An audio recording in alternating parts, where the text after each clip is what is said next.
Hey everyone, welcome back to another exciting episode of Attack Productions. Today I back up once again by Adam, Nick, and Jake's here somewhere in the Shadow Realm. Yeah, Dragon Ball's still a great game. Yeah, this is gross. What's going on, y'all? And today's matchup is round 2 at our past locals, where Zenkai is now available to play, which is fantastic. Just like the last video, you're going to see people putting their cards in weird places because people are trying to figure out what's best for them. Because Bandai has a lot of zones now. There's buttons down below. Feel free to come to the dev reason. But let's get into today's matchup, which is Nick versus Adam. Nick has brought a starter Goku. He was super excited because he was able to get his box. So he made a deck he wanted to play. And Adam is always confused me with weird builds, but he brought Zamasu this time. And we'll see on turn 1.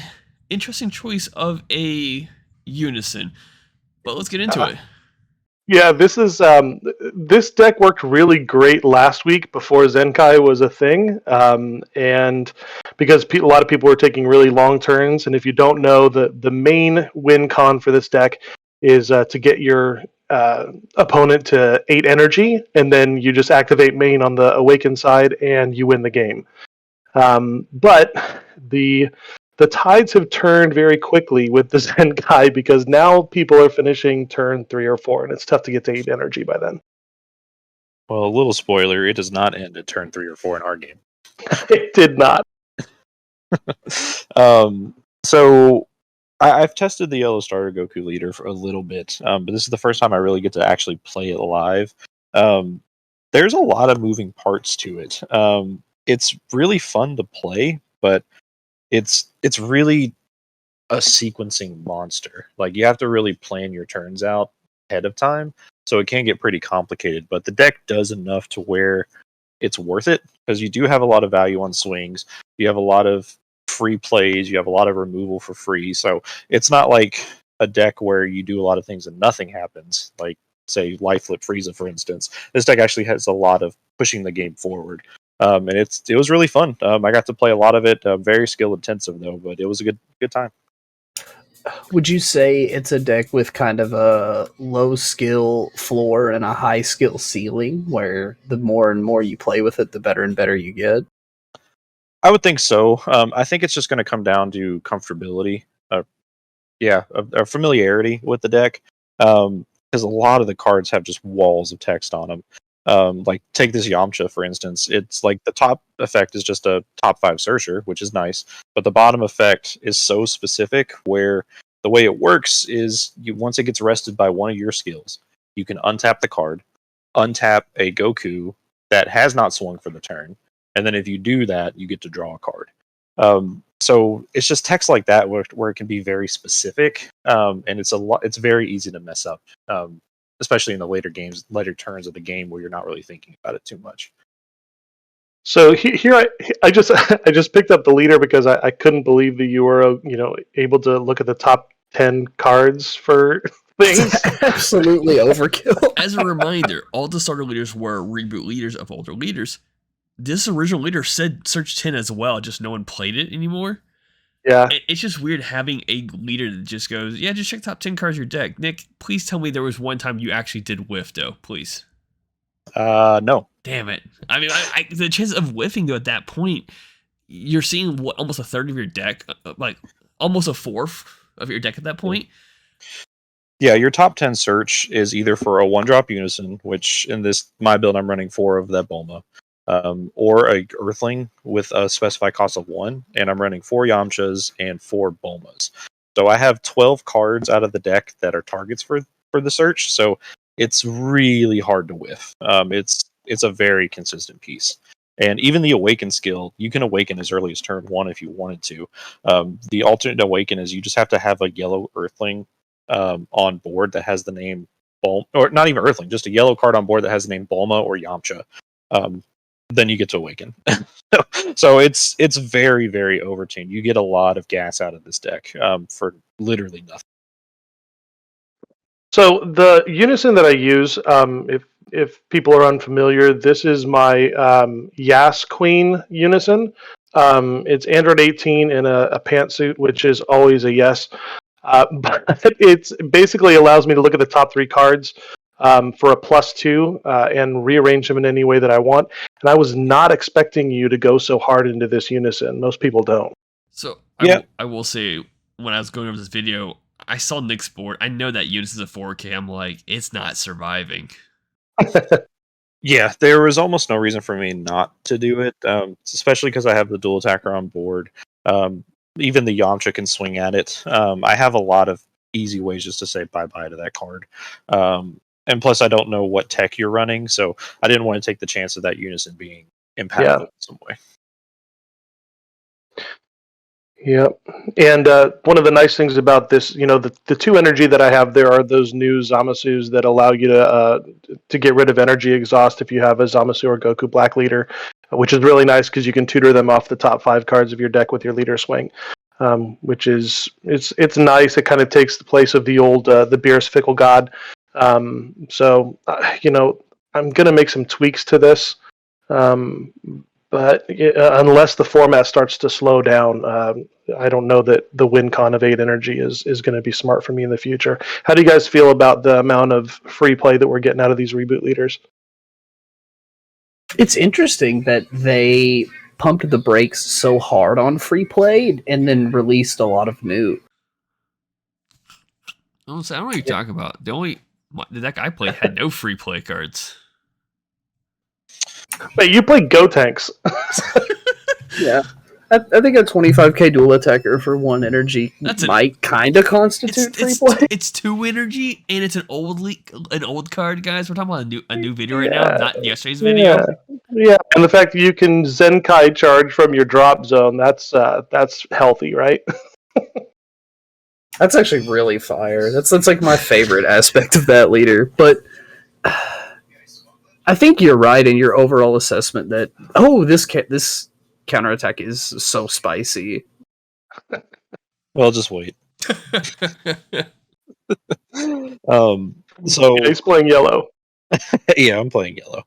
One of the crazy things about this leader just inherently is on its swing, it'll tap everything that's not an energy. And that, it doesn't ignore barrier, but that is huge. Bye-bye your blockers, bye-bye Unisons that have blocker.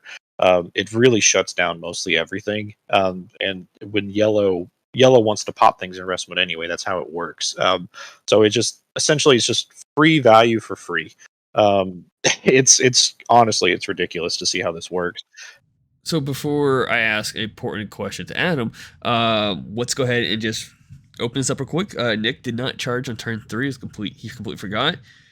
They went back and forth on it. Nick's like, I forgot. Don't worry about it. Which but please charge. Please charge, because my only awakening condition is when my opponent has 3 energy or more. So I'm like, dang it.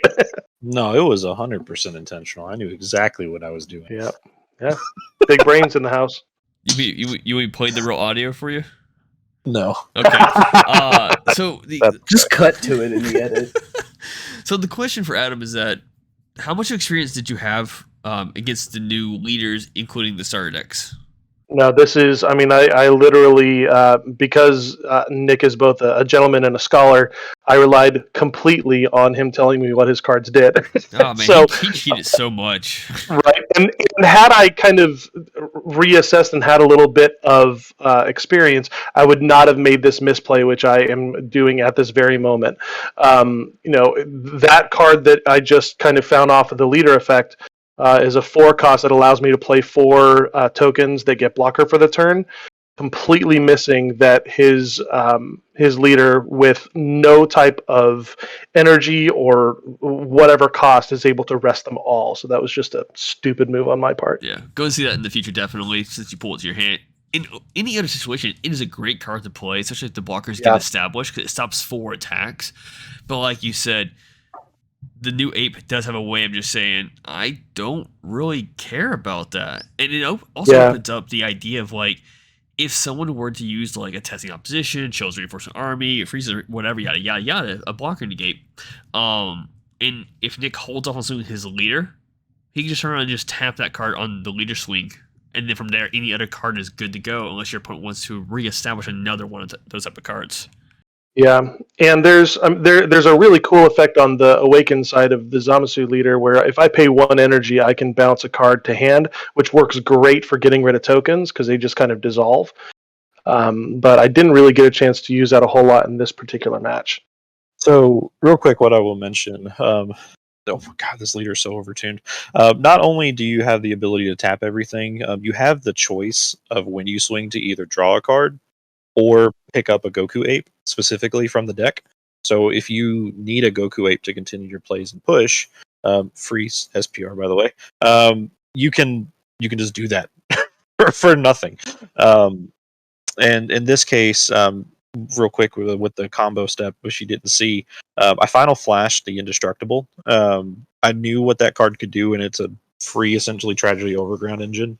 So I just wanted to pop it, get rid of it immediately, and I did that for 2 energy. Yeah. Yeah, it was awesome.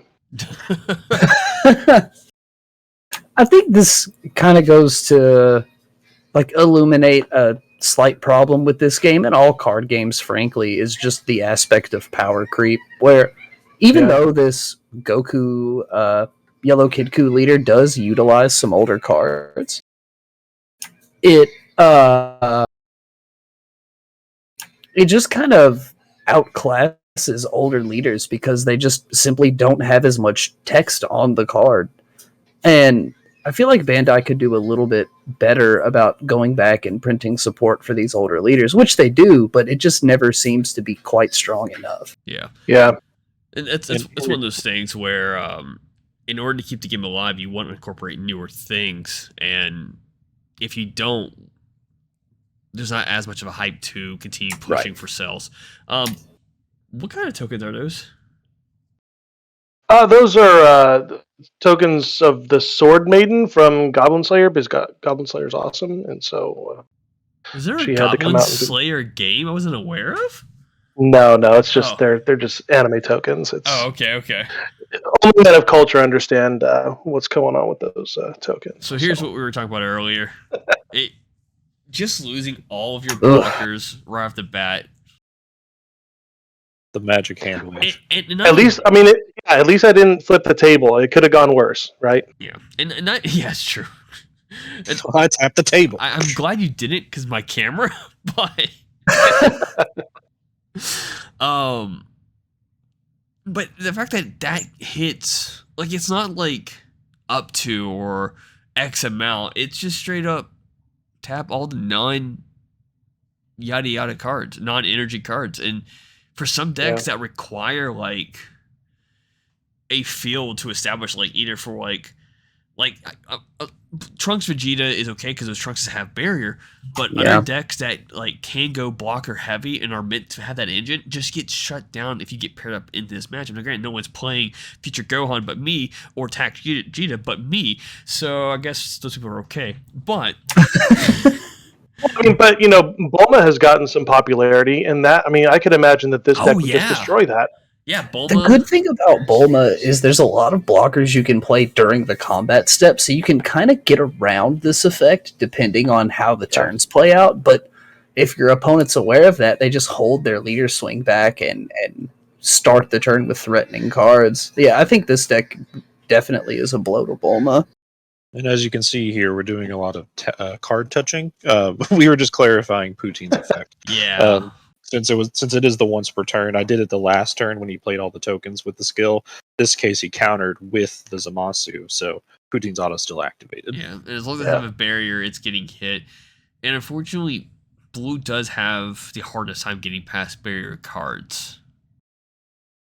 Like there are cards that could do it, but it has the least amount of choices, if correct. Oh yeah, yep.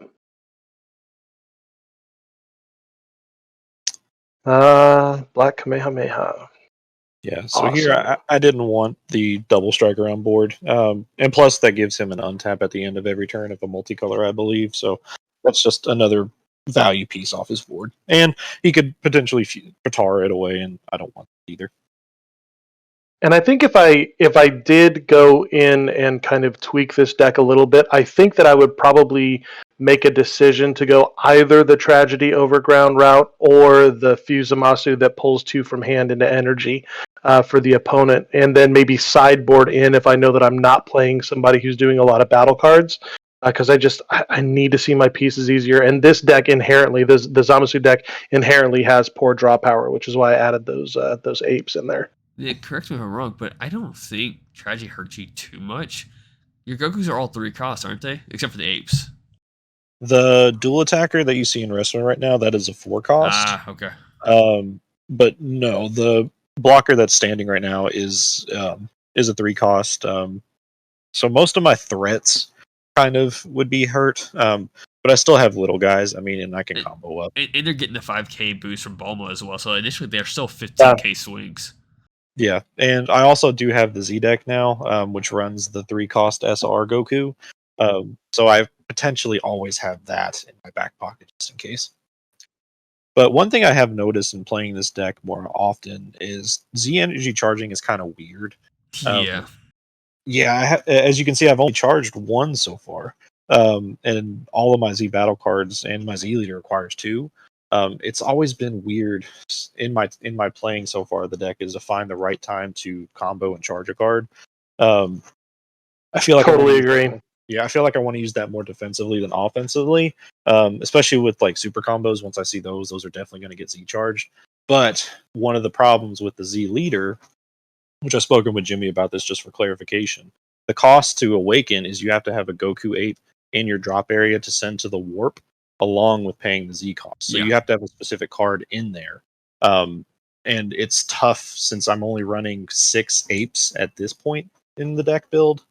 So it can be kind of tricky to make sure you have the right cards to do that. So it's been a challenge, but I mean, the cards themselves work great. It's just another thing you have to worry about when you're playing this deck is making sure you have the right thing so you can Z awaken at the right time. So if I can just talk real quick about one of the reasons for the choices in that yellow Unison is that I try to play with cards that I have access to or that I've pulled personally. I prefer to either trade or find through pack opening, and I had a Super Mira, which is an Empower for yellow Unisons, and I tried to kind of build the deck around it, and I had an itch to play Zamasu again. I thought that might be a good choice, but get your baby Hachiax now if you plan on playing blue at all, because they're like $100, and that card is it's better. It's so about good. With the new art coming out in a couple months too, it'd be easier to get. Especially if you get the premium box, it's a guarantee to get one as well. Yeah, you get a secret rare, I think, in every one, right? You get a secret rare in all the regular ones. It's choice. It's an option between 1 and 3, and they have alternate arts. And then if you got the premium one, which is $100, you do get all 3 of those, and those have a different art as well. Oh, that's cool. So the premium art's different than the regular anniversary art. Yeah, and both those are different than the original art. It's my favorite super combo. Yeah. Like no big deal. This is great. This is a great sequence, Nick. Can you talk about it?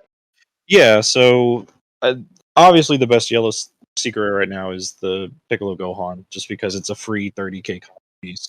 And given the fact that I needed to get over the Goku, any one of my threats, any one of my swings honestly could do it now, which is 1 card. And now I just have a free 40k swing that I can push essentially 4 game if I wanted to. For future reference, you could have tapped that token with that Zamasu super combo. I don't think you tapped anything with it because almost everything else on the board has barrier. But yeah, so at this point, now I have another 40k swing going in the 20, so that just leaves me a big window open. And now I was going to swing with the Yamcha, but I was like, that's kind of silly because I already have something on board that's 10k, so it makes it a little harder for him to combo up with. Yeah, and then I pulled a Dimension Magic.